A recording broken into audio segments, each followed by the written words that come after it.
We have talked about the importance for patients and healthcare providers to use a shared decision-making process. Knowing what questions to ask the healthcare provider can help the patient make the best decision for their medical needs. Let's talk through some example questions patients should ask their healthcare providers about opioid prescriptions. Patients can ask, what are my options to help manage my pain? What side effects or warning signs do I need to know about opioid medications, and how can I reduce them? What is my risk of becoming dependent on opioids? How can I stay safe while taking opioids? How long should I take this medication? What happens if I still feel pain with this treatment plan? Now, let's consider a scenario of shared decision-making in action. Aiden is about to have knee surgery and is having an outpatient pre-operation appointment with their healthcare provider, Sydney. They meet to review the procedure and expectations for after the surgery. Provided there are no complications, to repair the torn ACL in your knee, the surgery should take about 2 hours. Then we can concentrate on the physical therapy and your pain management. Look, I'm really nervous.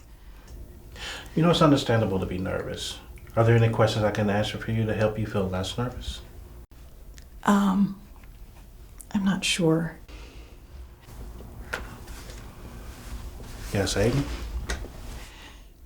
I guess I'm just really freaked out about the pain part. You know, I get that. Surgery can be a big deal. But we have a whole team of people in the hospital that's going to take care of you, make you feel comfortable.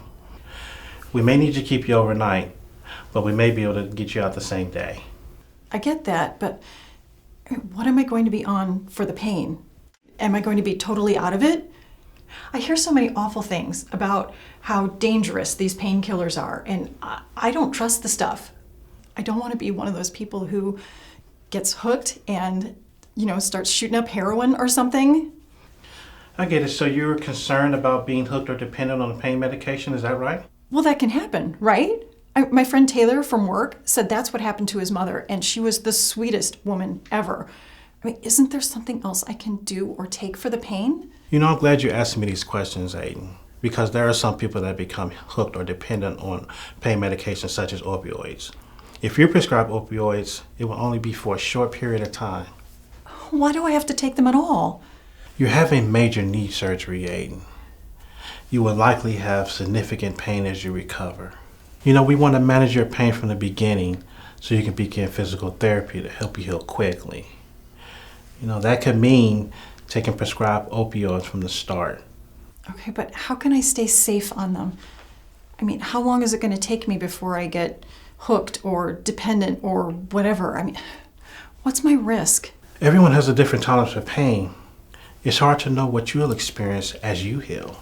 You know, I appreciate your concerns, and I'm really glad you're asking me all these questions.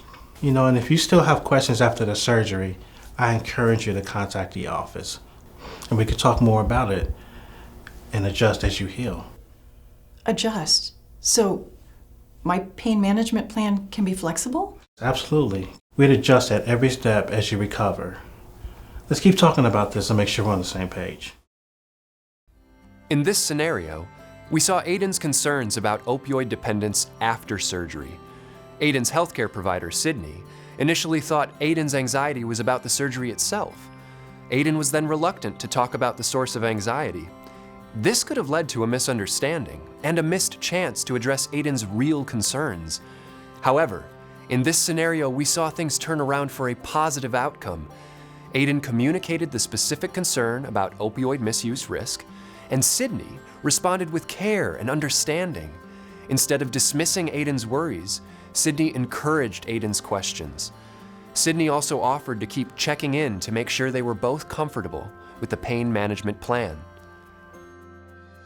Through this series, you have learned how opioid prescription use in the healthcare system has changed over time, what shared decision-making is, and how to have shared decision-making discussions about opioid prescriptions with healthcare providers. We hope this information helps when having conversations with healthcare providers about prescription opioids. We encourage patients to be actively involved in their medical care and prevent opioid prescription misuse. Thank you.